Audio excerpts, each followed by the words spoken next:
তো কালকে কি হয়েছে জানি না। আমি আজকে বাজার যাচ্ছিলাম। বাজার যেতে যেতে ভবানী ক্লথ স্টোরের ওখানে দেখছিলাম যে একটা ছোটখাটো গন্ডগোল হচ্ছিল। তো সেই গন্ডগোলটা কি কারণ কি বৃত্তান্ত জানলাম না। তো একটা টোটোওয়ালা বাইরে থেকে ছিল, কোনো এক মহিলাকে অশ্লীল ভাষায় গালিগালাজ করেছিল এবং আমাদের মাননীয় মুখ্যমন্ত্রীকেও গালিগালাজ করেছিল।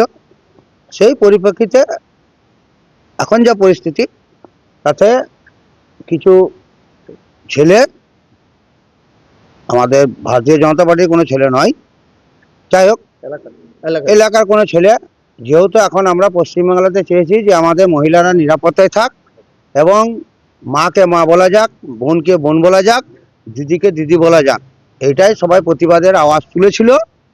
সেই কারণে ওই টোটোওয়ালার সঙ্গে যে তুমি আমাদের যখন টোটো তুমি পশ্চিমবাংলায় চালাচ্ছ বা বীরভূমে চালাচ্ছ, কোনো মহিলাকে অশ্লীল গালিগালাজ তুমি দিতে পারবে না। সেই হিসাবে হয়তো কেউ দু চার চাপড় মেরেছে এবং ওখানকারই কিছু ছেলে, তাকে শিউড়ি থানায় ফোন করা হয়েছিল এবং তাকে থানাতে হ্যান্ড ওভার করে দেওয়া হয়েছিল। হ্যাঁ, কান ধরে উঠবাস করা হয়েছিল। এই কারণে করা হয়েছিল যে তুমি বলো যে তোমার বাড়িতে মা আছে, আমার বাড়িতেও মা আছে, কিন্তু মাকে মা বলতে হবে, বোনকে বোন বলতে হবে, দিদিকে দিদি বলতে হবে।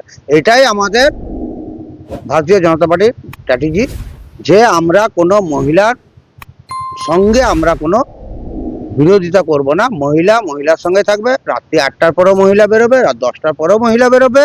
মা বোনদের সুরক্ষিত আমাদের কর্ম। থানাতে তুলে দাও। হ্যাঁ, আমরা পুলিশের হাতে তুলে দিয়েছি এবং সন্তোষ বাবু আমাদের এসেছিলেন, ওনার হাতে ওনার টোটোটাকে আমরা তুলে দিয়েছি।